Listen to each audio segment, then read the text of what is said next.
అందరికీ నమస్కారం అండి. Welcome to my channel. ఈరోజు వీడియోలో 2025 సంవత్సరంలో తిరుమల శనివారాలు లేదా పురటాసి మాసం ఎప్పటి నుండి ప్రారంభమయ్యి ఎప్పటి వరకు ఉంటుంది, ఎన్ని శనివారాలు వచ్చాయి, తిరుమల శనివారం లేదా పురటాసి మాసం యొక్క ప్రాముఖ్యత ఏంటి, పూజా విధానము, ఇంకా పాటించవలసిన నియమాలు ఏంటి అనే అన్ని విషయాలు ఈ వీడియోలో తెలియజేస్తాండి. తిరుమల శనివారాలు అనేది ఆంధ్రప్రదేశ్, కర్ణాటక, తమిళనాడు మరియు కేరళతో సహా దక్షిణ భారతదేశంలోని కొన్ని ప్రాంతాల్లో జరుపుకునే పండుగ అండి. ఈ మాసంలో వెంకటేశ్వర స్వామిని పూజిస్తారు.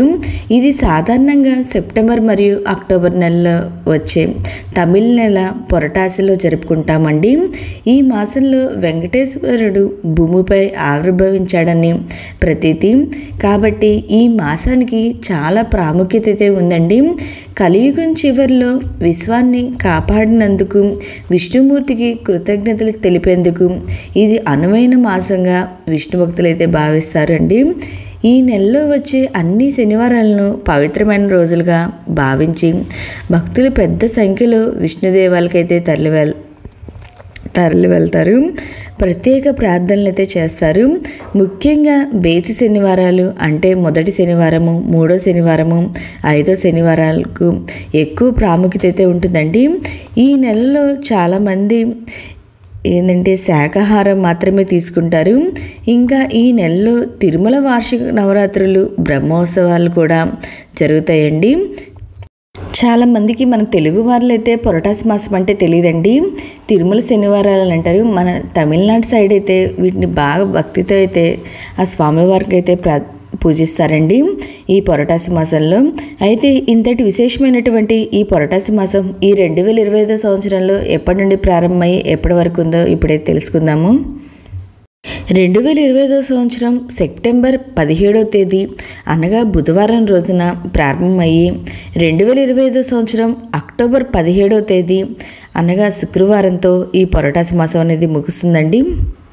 సెప్టెంబర్ 17వ తేదీ బుధవారము ఏకాదశి తిథి అండి. పునర్వసు నక్షత్రము ఈరోజు ప్రారంభమయ్యి అక్టోబర్ 17వ తేదీ అనగా ఏకాదశి తిథి శుక్రవారం రోజున మకర నక్షత్రం అండి.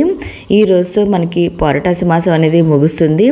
ఇప్పుడు మొత్తం ఎన్ని శనివారాలు వచ్చాయో తెలుసుకుందాము.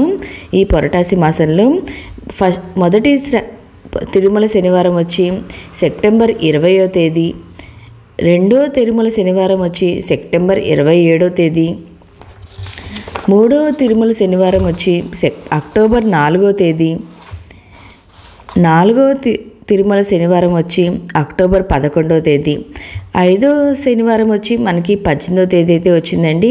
కానీ మనకి 17వ తేదీతోనే తిరుమల శనివారాలు అనేది పురటాసి మాసం అనేది పూర్తవుతుంది. కనుక 18వ తేదీని మనం తిరుమల శనివారాలుగా లెక్కలోకి అయితే తీసుకోకూడదండి. మొత్తం 4 శనివారాలు అయితే వచ్చాయి. ఓకే అండి, మీకు ఏమైనా సందేహాలు ఉంటే నా కమెంట్ బాక్స్లో కమెంట్ పెట్టండి. ప్రతి ఒక్కరికి రిప్లై అనేది ఇస్తాను. మీకు ఈ వీడియో నచ్చితే లైక్ చేయండి, మీ ఫ్రెండ్స్ అండ్ ఫ్యామిలీ మెంబర్కి షేర్ చేయండి. Thank you for watching.